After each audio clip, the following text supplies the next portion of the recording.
नया सीखने, जानने और नया करने का विजन बहुत प्रेरित करने वाला है। डॉक्टर के कस्तूरीरंगन जी ने देश की नई राष्ट्रीय शिक्षा नीति तैयार करने में भी बहुत बड़ी भूमिका निभाई थी। डॉक्टर कस्तूरीरंगन 21वीं सदी की आधुनिक जरूरतों के मुताबिक फॉरवर्ड लुकिंग एजुकेशन का विचार लेकर आए थे। देश की निस्वार्थ सेवा और राष्ट्र निर्माण में उनके योगदान को हमेशा याद किया जाएगा। मैं डॉक्टर के कस्तूरीरंगन जी को विनम्र भाव से श्रद्धांजलि अर्पित करता हूं। मेरे प्यारे देशवासियों, इसी महीने अप्रैल में आर्यभट्ट सैटेलाइट की लॉन्चिंग के 50 वर्ष पूरे हुए हैं।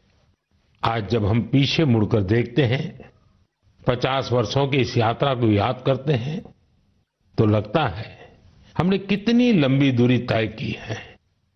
अंतरिक्ष में भारत के सपनों की ये उड़ान एक समय केवल हौसलों से शुरू हुई थी।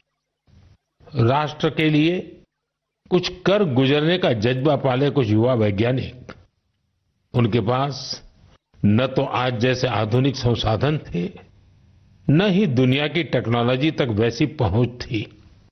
अगर कुछ था तो वो था प्रतिभा, लगन, मेहनत और देश के लिए कुछ करने का जज्बा। बैलगाड़ियों और साइकिलों पर क्रिटिकल इक्विपमेंट को खुद लेकर जाते हमारे वैज्ञानिकों की तस्वीरों को आपने भी देखा होगा। उसी लगन और राष्ट्र सेवा की भावना का नतीजा है कि आज इतना कुछ बदल गया है। आज भारत एक ग्लोबल स्पेस पावर बन चुका है। हमने एक साथ 104 सैटेलाइट का लॉन्च करके रिकॉर्ड बनाया है। हम चंद्रमा के साउथ पोल पर पहुंचने वाले पहले देश बने हैं। भारत ने मार्स ऑर्बिटर मिशन लॉन्च किया है और हम आदित्य L1 मिशन के जरिए सूरज के काफी करीब तक पहुंचे हैं। आज भारत पूरी दुनिया में सबसे ज्यादा कॉस्ट इफेक्टिव लेकिन सक्सेसफुल स्पेस प्रोग्राम का नेतृत्व कर रहा है। दुनिया के कई देश अपनी सैटेलाइट्स और स्पेस मिशन के लिए इसरो की मदद लेते हैं। साथियों, हम जब इसरो द्वारा किसी सैटेलाइट का लॉन्च देखते हैं तो हम गर्व से भर जाते हैं। ऐसी ही अनुभूति मुझे तब हुई जब मैं 2014 में PSLV C-23 की लॉन्चिंग का साक्षी बना था। 2019 में चंद्रयान-2 की लैंडिंग के दौरान भी मैं बेंगलुरु के इसरो सेंटर में मौजूद था। उस समय चंद्रयान को वो अपेक्षित सफलता नहीं मिली थी। तब वैज्ञानिकों के लिए वो बहुत मुश्किल घड़ी थी, लेकिन मैं अपनी आंखों से वैज्ञानिकों के धैर्य और कुछ कर गुजरने का जज्बा भी देख रहा था।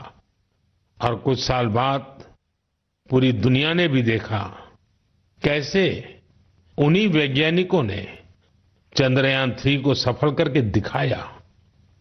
साथियों, अब भारत ने अपने स्पेस सेक्टर को प्राइवेट सेक्टर के लिए भी ओपन कर दिया है। आज बहुत से युवा स्पेस स्टार्टअप में नए झंडे लहरा रहे हैं। 10 साल पहले इस क्षेत्र में सिर्फ एक कंपनी थी, लेकिन आज देश में 350 से ज्यादा स्पेस स्टार्टअप काम कर रहे हैं। आने वाला समय स्पेस में बहुत सारी नई संभावनाएं लेकर आ रहा है। भारत नई ऊंचाइयों को छूने वाला है।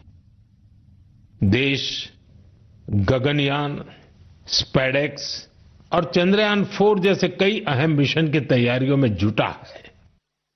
हम वीनस ऑर्बिटर मिशन और मार्स लैंडर मिशन पर भी काम कर रहे हैं।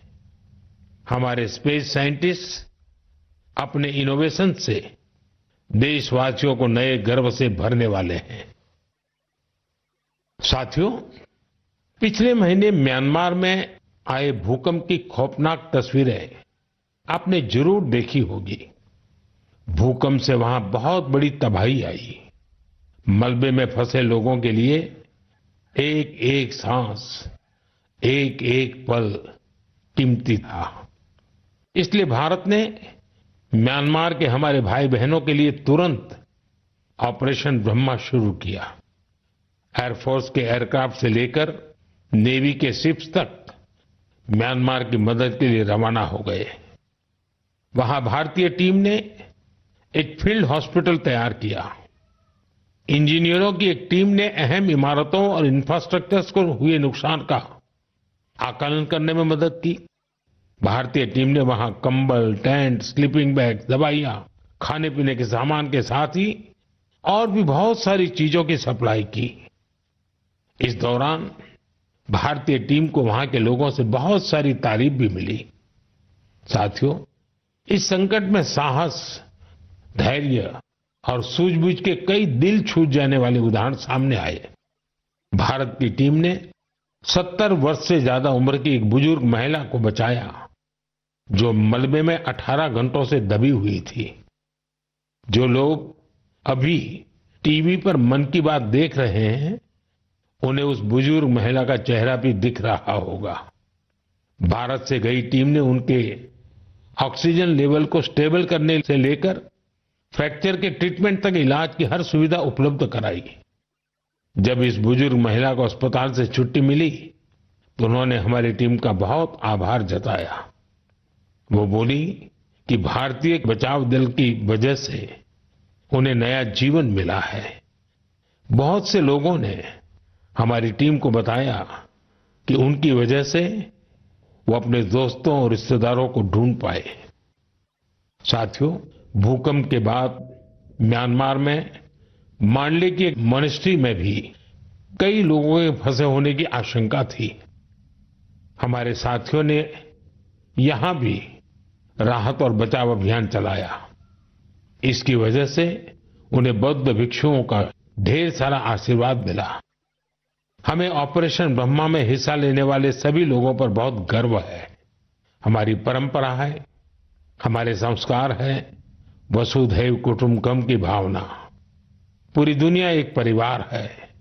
संकट के समय विश्व मित्र के रूप में भारत की तत्परता और मानवता के लिए भारत की प्रतिबद्धता हमारी पहचान बन रही है। साथियों, मुझे अफ्रीका के इथियोपिया में प्रवासी भारतीयों के एक अभिनव प्रयास का पता चला है। इथियोपिया में रहने वाले भारतीयों ने ऐसे बच्चों को इलाज के लिए भारत भेजने की पहल की है जो जन्म से ही हृदय की बीमारी से पीड़ित हैं।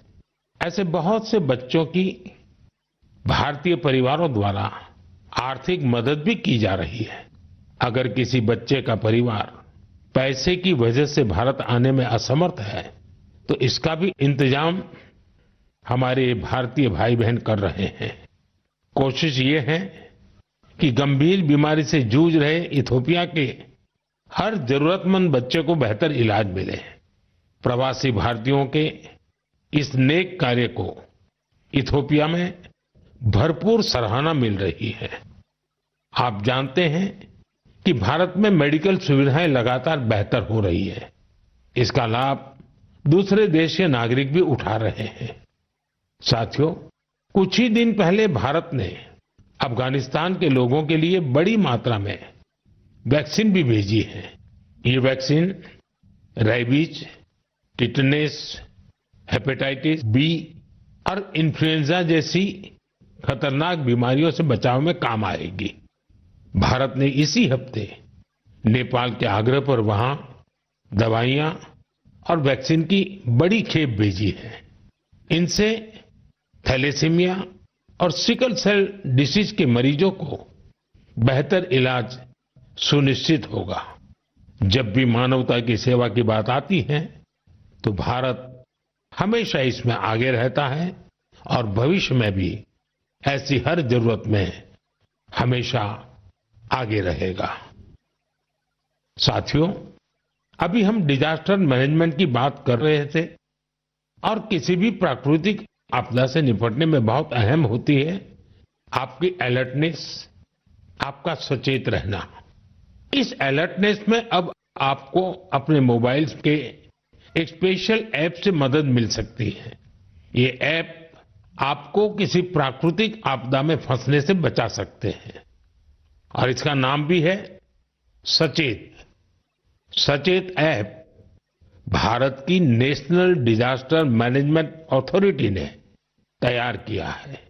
बाढ़, साइक्लोन, लैंडस्लाइड, सुनामी, जंगलों की आग, हिमस्खलन, आंधी, तूफान या फिर बिजली गिरने जैसी आपदाएं हो, सचेत ऐप आपको हर प्रकार से इन्फॉर्म और प्रोटेक्टेड रखने का प्रयास करता है। इस ऐप के माध्यम से आप मौसम विभाग से जुड़े अपडेट्स प्राप्त कर सकते हैं।